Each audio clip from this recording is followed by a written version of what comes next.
When it comes to natural wood, the manufacturers here exceed all expectations because the format of the tiles has changed. In addition to architectural tiles and ceramics, architectural terrazzo is also on display here, and they are really well made. Doors can come in all sorts of sizes and designs. Of course, such things are made to order. Their friend. The exhibition season of 2025, we're kicking things off at the BAU exhibition, which takes place in Munich every 2 years. The last time we were here a couple of years ago and did a report. I decided to go here this time too, because this is, after all, the largest construction event. It's not just about construction here, it also includes finishing as well. Today we're going to talk about that, so make yourselves comfortable. It's going to be interesting because, by the way, this is the oldest exhibition running since 1964.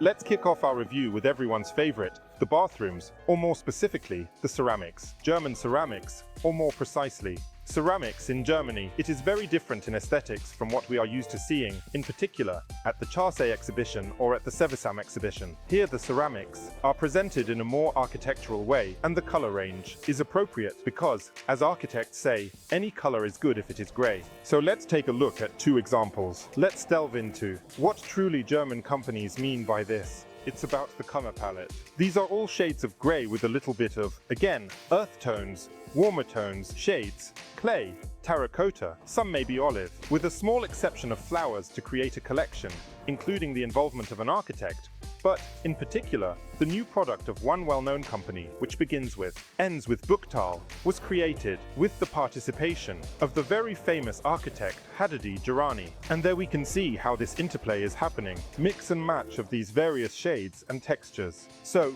there are trendy textures here as well. The same travertine, quartzite, all of this is definitely present. This company is also very well known for its architectural range, that is, its line of monochromes, which can come in various formats, and also in various volumes. So, there's also what's called a shaped element, which is made using the extrusion method. In Germany, they produce a lot of facade tiles. And again, using different technologies, there are also extruded elements, so-called ventilated facades, and there's facing brick as well. There's quite a lot of it here, from both German and non-German companies. This topic is quite interesting. If facing brick is more of a traditional story for Northern Europe, and in the same Germany it is extruded tiles, these elegant volumetric elements may be a little less popular in Germany. And if we're talking about technical ceramics, we definitely need to mention special solutions for safety zones, for people with weak or no vision, as well as for those with disabilities, for regular folks, including in terms of use in swimming pools. And here, the Germans wouldn't be the Germans if they didn't offer their own interesting technological solutions. So, apart from safety and this technological aspect, in terms of slip resistance and so on, it's a really interesting find. I think this is a special sound absorber in the overflow grills, which are also made of ceramics. So, some people might like it when the water gurgles, spilling over from the pool. But some people might not like it, and the Germans have such a solution available. As for the lining of the pool bowl, here, once again, there's special tiling for swimming pools, and this company also has quite a decent range of mosaics. As for the second, well-known brand that starts with a V and ends with a B, we again see all these shades of grey, but at the same time, they come in trendy textures. These include metals, some, and again, stones, and the tactile element is definitely present here. Even this company is now offering large format porcelain tiles with marble patterns, but again, with the appropriate color palette. By the way, as for the Italians and Spaniards, they are also present here. And since the exhibition is more focused on the German consumer, their color scheme is also appropriate. Therefore, if you want to see a broader picture of trends in interior ceramic tiles, I recommend watching our reports from the Cersei exhibition. There is a cut there after all. I think it's a more realistic option and more suitable for us. In addition to architectural tiles and architectural ceramics, architectural terrazzo are also presented here, and they are made using a truly original technology. Unlike terrazzo tiles, real architectural terrazzo is still relevant and in great demand, particularly in architectural projects. But not just that, I really liked that the guys here are showcasing an absolutely stunning range, both in terms of color solutions and combinations, as well as in terms of texture. This granulate, and of course, the textures are really interesting too. We've talked many times about how texture is really important. Water terrace is no exception. Why not use such treatment for this? It's actually a very traditional material, and it's great that it has moved from being just mainstream to becoming a classic, at least in its original form. In addition to ceramic tiles and agglomerates, there are also natural stones on display, and it's presented in absolutely various forms and as cladding for facades and in the form of interior products, steps and windowsills. And of course, there are also interior items like tables, countertops, and even kitchen islands. By the way, regarding extruder ceramics, it must be said that it is not only beautiful, it not only gives the opportunity to create some very interesting textures, use volumes, some very unusual colors, or even surface types. It also ensures the energy efficiency of buildings. That's why Germany pays so much attention to it. And by the way, when it comes to ceramics, it's not just about cladding inside or out, it also includes roofs. They're still very popular in Europe, and in Germany too, where there are also some very modern solutions available, which, again, is aimed at improving the energy efficiency of buildings. Despite the fact that most consumers see tiles primarily as an aesthetic product, how good it will look throughout its entire lifespan, which is practically unlimited. It really depends on how it will be installed. And here, the Germans really have something to offer. They're offering various devices, like membranes, profiles, and panels for installation. There are more tiles in Germany than tile manufacturers. Also drainage systems here. And these drainage systems also allow for creating interesting spatial solutions. So, first and foremost, it's barrier-free shower spaces. These are various sinks designed for cladding, which has also become very popular now. So it's a monolithic look in ceramics. It's worth paying attention to this in terms of reliability, waterproofing, and in terms of compensating for various movements in the foundations. There's a solution here too. And for laying underfloor heating, primarily water-based underfloor heating, but also electric. When it comes to plumbing, shower enclosures are also available here. One company is a bit more budget-friendly. It seems like they're buying the fittings somewhere in China because they look like that. In no way is it like the German one, and one quite interesting and renowned company is offering an absolutely new concept for shower spaces. We've actually got used to shower spaces being as integrated as possible within the bathroom thanks to frameless solutions, thanks to customization, again with barrier-free solutions. And here the guys have gone in completely the opposite direction, and they decided to make the shower space a part of the interior, and perhaps even the main feature in this interior is the use of a thicker profile.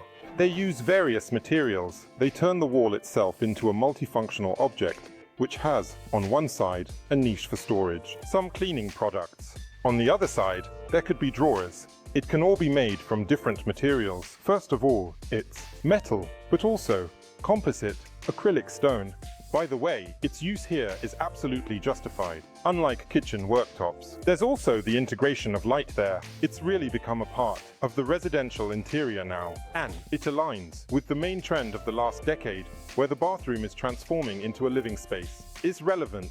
Also, given that the sizes of bathrooms are tending to increase, although, of course, there are still plenty of compact spaces, and they dominate. But large bathrooms, this is rare. And here's a great solution, especially for such situations. As for the projects and installations, since the exhibition has an architectural focus, there are also some interesting finds here. In terms of adjustment, speed, installation, compactness, packaging, that is, accordingly, minimizing costs on packaging work. Everything here has been thought through to the max.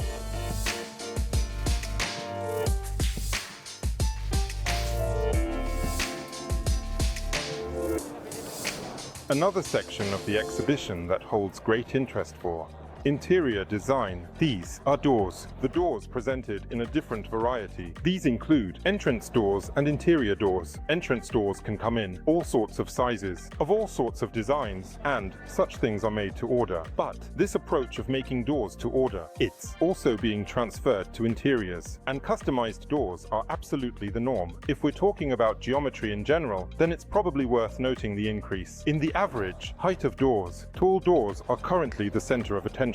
As for materials, the trends here are probably the same as in design overall. So, these are natural materials. These are some kind of enamels, but at the same time, they have matte surfaces. There are a lot of glass doors, various framed, unframed, sliding ones, which is quite relevant, as this solution allows you to save space in compact settings in some projects, and the combination of materials is also present here. Enamel with glass, enamel with wood, very interesting profiles. There are also some hidden handles on display, which, to be honest, is a bit of a revelation for me. It's worth mentioning that the design of the door is largely determined by the design of the hardware, and the hardware is, in a way, like the decoration of the door, just as taps are the decoration in a bathroom. And here it slightly intersects, because various well-known designers are also invited to develop the design of the right hardware. Sometimes very significant names, I mean truly world-class specialists.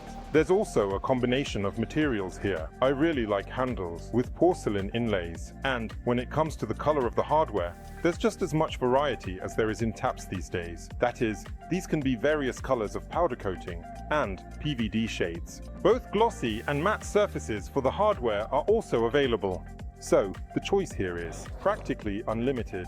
Another topic that's still very much in vogue is the so-called hidden doors or doors without architraves. It's also a kind of minimalist, spatial solution, and I really like it when it's not just about the paint, but also when the door is part of the wall finish. For example, with wood, like this. It could be something like this, and flat panels, where you can't even see where the door is. It could be some kind of jointing, that is, a specific pattern created from wooden elements, and the door is part of it. And, by the way, with such a very interesting development, we encountered this at the Interior Hotel exhibition, which took place last year in Madrid. There's a series of them. These are the kinds of solutions developed by Spanish designer Francesco Rife. If you haven't seen it, do take a look. There's a certain overlap here. It's also worth mentioning that the tactile sensation matters. This concerns the fittings mentioned and the surface texture. Just like with other elements of the interior, this primarily concerns the fittings we've already mentioned, but also the texture of the surface itself. Door panels from many manufacturers also have a certain texture, and it's obvious that this can be done primarily in wood, but not just that, and quite an interesting perspective. And this also allows, if it's part of the author's design, to make the doors a sort of focal point. Let's take a step to the entrance doors. At the last exhibition, which took place in 2023, I noted that large, beautiful entrance doors for certain mansions are mainly fitted with what are called beer opening mechanisms. That is, when the door opens into the circle of the axis, this axis is shifted from the edge. I've just noticed that there are also large, solid, beautiful doors being offered for the same mansions, but with sliding mechanisms, which, in my opinion, is also quite interesting. Of course, we are not talking about what is in such objects. It is necessary to save space, although why not?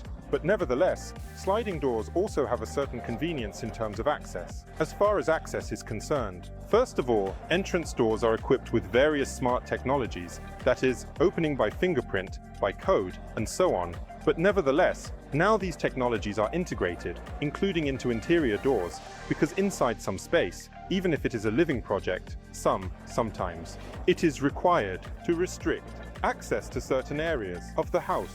The easiest way is to separate private and public. That is, where are your guests? Where visitors come, and you can really separate some private quarters, like that. Of course, that's a good solution for a home office, and these systems can also be connected to a smart home.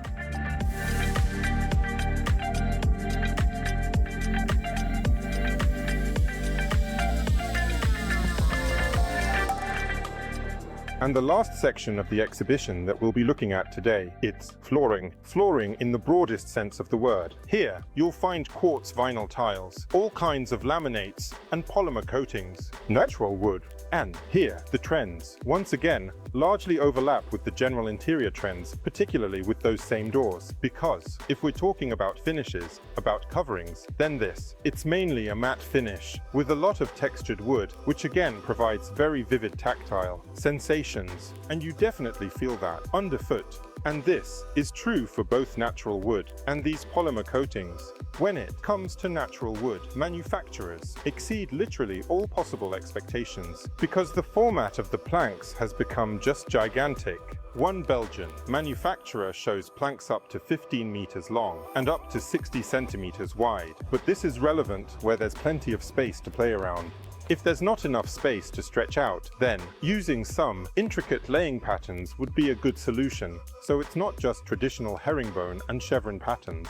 These can absolutely be random, some patterns, and thanks to the changing patterns of the wood, it all comes out quite expressive and interesting. When it comes to laminates as a flooring option, there's not much new there. Wood textures, natural stone textures, marble textures, and some other textures are still imitated. That's all a bit of a compromise solution, in my opinion, but wall panels imitating the rivers that are still loved by everyone. This can be really very good. A quick, cost-effective option that still looks quite decent. Naturally, wall panels can be made from natural wood, and there are solutions like that on offer too. Flooring is used not just indoors, but also outdoors. And I quite liked the rather decent display of decking, that is, terrace boards, which aren't afraid of any weather or natural elements. And besides the traditional PVC, there's also polyurethane decking on offer, which again has a very pronounced wood texture. Want to use wood, I want not only walls in the interior, but even more often, I would like to decorate the exterior walls, that is, decorate the facade, and, in this case, wood may be a rather capricious material, although it will certainly look and age very well. There is a solution when the wood texture is sublimated onto aluminum strips. And by the way, we encountered a similar solution when we were reviewing at the L'Origine factory, or rather, when we were doing the review. Be sure to check out the projects implemented by the Low Region factory. In the dry areas, the slats were made of wood, while in the wet area of the pool, they were made of aluminum with exactly the same texture.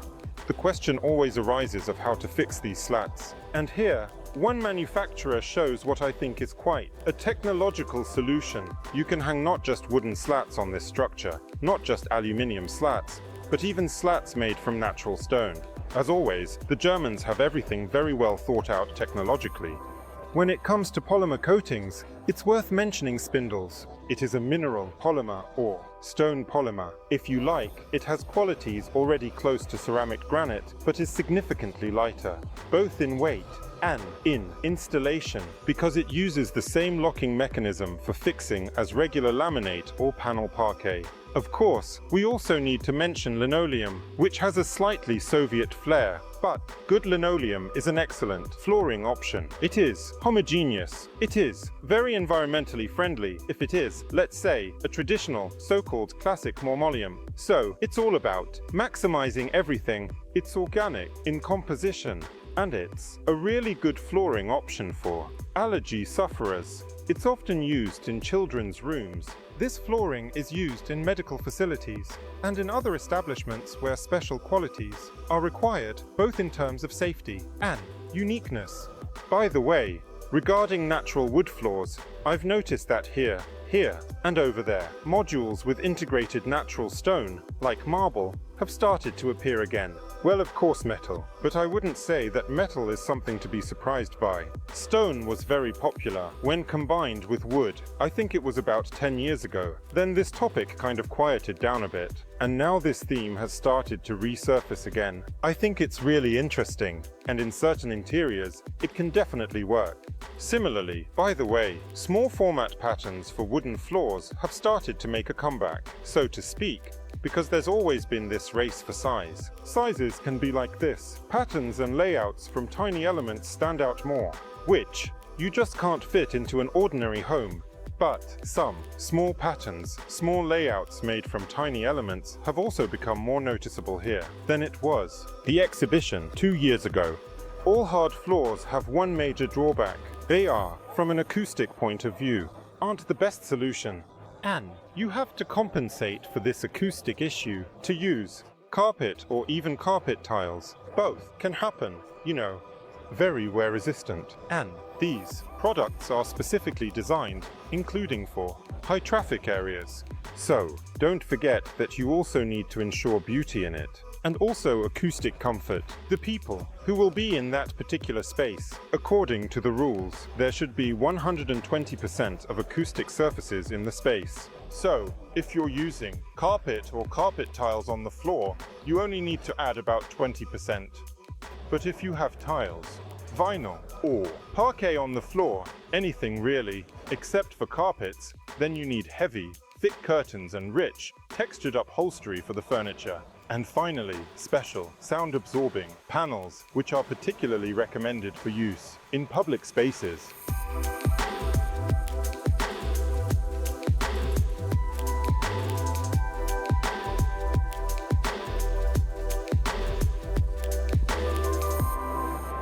And another important trend that actually covers all sections of this exhibition, all products are about sustainability. So, all the materials used for interior finishing should be eco-friendly. Eco-friendly for those who will be in these spaces. Eco-friendly in terms of production, in terms of carbon footprint, in terms of company management and social responsibility, including, and no matter what the skeptics say, this is really a very important agenda. Friends, I hope you enjoyed my review. This time I decided to focus on just these 3 sections that are directly related to interior design. The exhibition actually has significantly more of these sections. It's aimed at builders, developers, and of course, architects. And, by the way, according to statistics, among the visitors of this exhibition, more than 27% are professionals from architecture. So, if you are one of them, I highly recommend you come here sometime. Come along, because there are loads of tech-savvy, well-thought-out solutions here.